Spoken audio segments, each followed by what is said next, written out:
महाकाल राजा के इस मंदिर के बारे में बहुत कम लोग जानते हैं। जय श्री महाकाल दोस्तों, मैं दीपक देवास से हूँ और मैं आज आपको देवास से लगभग 70 किलोमीटर की दूरी पर एक ऐसे स्थान पर दर्शन करवाने लाया हूँ जिसके बारे में बहुत कम लोग जानते हैं।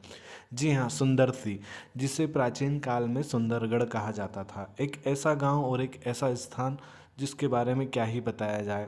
आप सभी ने उज्जैन में महाकालेश्वर के दर्शन किए होंगे। जी हाँ, बिल्कुल कई बार किए होंगे, लेकिन क्या आपको पता है उज्जैन के अलावा भी महाकाल एक जगह और विराजमान है। क्यों विराजमान है, उसकी भी कहानी आज आपको सुनने को मिलेगी। तो मैं दीपक देवास से हूँ और लगभग 70 किलोमीटर की दूरी पर साजापुर क्षेत्र में सुंदर सी गांव है। जी हाँ, सुंदर सी गांव, वही गांव जहाँ पर महाकाल राजा विराजमान करते हैं। बाबा महाकाल का ऐसा सुंदर और दिव्य रूप यहाँ पर विराजमान है कि क्या ही बताया जाए। जितनी भी मैं तारीफ करूँगा उतनी कम ही होगी। जी हाँ, इतिहास के पन्नों में कहीं दबी हुई इस मंदिर की कहानी आज आपके सामने आने वाली है। सुंदर सी गांव प्राचीन समय में सुंदरगढ़ के नाम से कहा जाता था। यह गांव काली सिंध नदी के बिल्कुल किनारे पर स्थित है। यहाँ पर भगवान शिव का बहुत ही प्राचीन अद्भुत अलौकिक मंदिर बना हुआ है और उस मंदिर के बाहर और भी कई सारे देवी देवता विराजमान हैं। कुछ बड़े बड़े संत ऐसे हुए हैं जिन्होंने पूरे जीवन इस स्थान पर तपस्या की और अंतकाल में यहीं पर जीवित समाधि भी ली है। जी हाँ, तो यह स्थान हमारे लिए बहुत पवित्र और बहुत मान्यवर हो जाता है।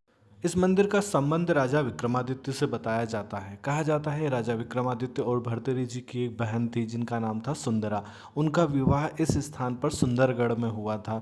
लेकिन सुंदरा बाई जो थी वो भगवान शिव की बहुत बड़ी भक्त थी। वो हर दिन महाकाल राजा उज्जैन के दर्शन करती थी, माँ हरसिद्धि के दर्शन करती थी, उसके बाद ही अन्न ग्रहण करती थी। लेकिन विवाह के बाद उनके साथ ये बड़ी विडंबना हो गई कि उन्हें दर्शन करने के लिए नहीं मिल पा रहे थे।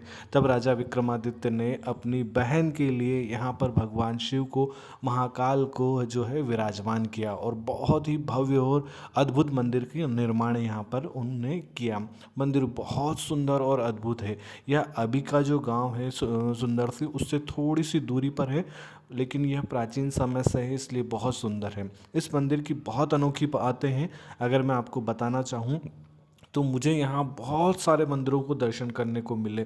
आप यूँ मानिए ये पूरा एक मंदिरों का समूह है जहाँ कई सारे देवी देवताओं के मंदिर थे और जो प्राचीन काल से थे। लेकिन महाकाल राजा के इतने अद्भुत और सुंदर दर्शन और दो ज्योतिर्लिंग ओमकारेश्वर और महाकालेश्वर दोनों एक ही मंदिर के अंदर मैंने कभी नहीं देखा, ना कभी सुना किसी जगह पे कि किसी भव्य मंदिर में इतने अद्भुत जो है शिवलिंग विराजमान हों। यहाँ के महाकाल राजा के गर्भगृह के अंदर एक कुआं भी था, एक प्राचीन कुंड जो कि गर्भगृह के अंदर, यह होना बहुत ही असंभव था। एक छोटा सा गर्भगृह जिसके अंदर महाकाल राजा की विशाल शिवलिंग और विशाल जलाधारी थी और उसी गर्भगृह के अंदर एक कुंड होना बहुत बड़ी बात थी। एक अखंड ज्योत जो कई सालों से यहाँ पर जल रही थी।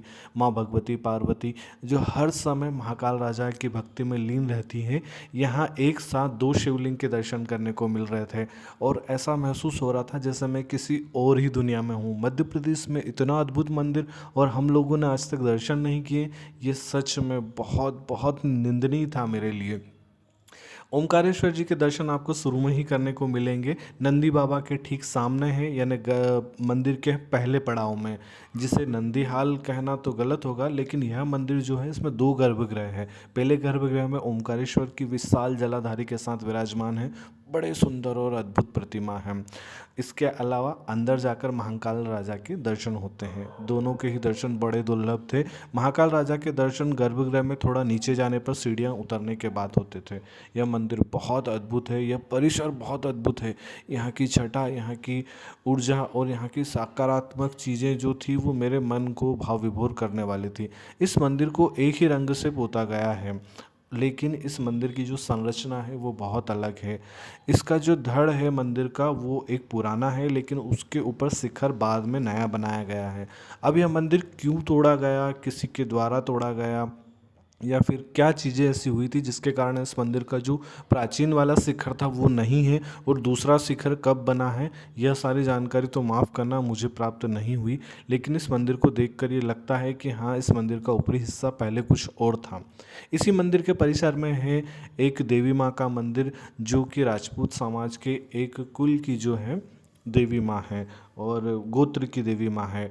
राजपूत समाज में है सूर्यवंशी राजपूत समाज, जिनकी कुल देवी है नागणेचा माता जिनका भी मंदिर यहाँ पर इस परिसर में बना हुआ था। कई सारे मंदिर यहाँ पर बने हुए हैं। माँ जगदम्बा को समर्पित हरसिद्धि माता का एक मंदिर बना हुआ है। गणेश जी को समर्पित में एक मंदिर बना हुआ है। नाग देवता को समर्पित एक मंदिर बना हुआ है।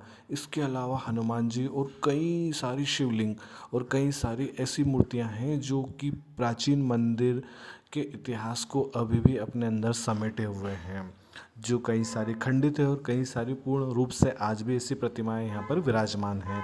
इस मंदिर को देखकर कहीं ना कहीं ऐसा लगता है जैसे हमारा इतिहास बहुत भव्य था और इतना सुंदर और अद्भुत स्थान है यह कि क्या ही बताया जाए। जितनी भी तारीफ़ की जाएगी कम ही होगी। आप कभी भी इस मंदिर में दर्शन करने जाएंगे आपको बहुत अच्छा महसूस होगा। मैं जो कुछ भी बता रहा हूँ यहाँ अपनी भावनाएं ही प्रकट कर रहा हूँ और मैं अपने शब्दों में इस मंदिर की पूरी कहानी तो बता भी नहीं सकता या पूरा इसके बारे में मैं नहीं बता सकता, लेकिन ज़रूर कहूँगा कि आप जब भी शाजापुर क्षेत्र में जाते हैं तो इस मंदिर में ज़रूर जाइएगा। महाकाल राजा के बड़े सुंदर और अद्भुत दर्शन हैं। इतनी शांति और सुकून आपको मिलेगा और इस मंदिर को देखना अंदर से बहुत बहुत खास रहा मेरे लिए। पूरा पत्थर से बना हुआ यह मंदिर है और इसमें 2 गर्भगृह है और बड़ी शांति और सुकून के साथ यहाँ पर बाबा के दर्शन आपको होंगे। कई सारे संतों ने इस स्थान पर तपस्या की है और उनकी समाधियाँ आज भी ऐसी बनी हुई हैं जिन्हें देखकर आप रोचक रह जाएंगे। जी हाँ, एक संत की समाधि मैंने देखी, उनकी मूर्ति लगी हुई थी छतरी के अंदर।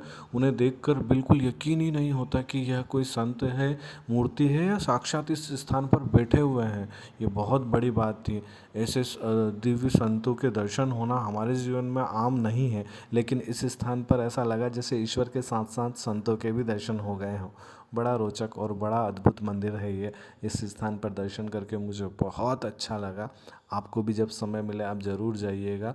और हाँ, सुंदर सी गांव जो है वो पहले सुंदरगढ़ नाम से कहा जाता था इसी स्थान के लिए, तो दर्शन जरूर करें। जय श्री महाकाल।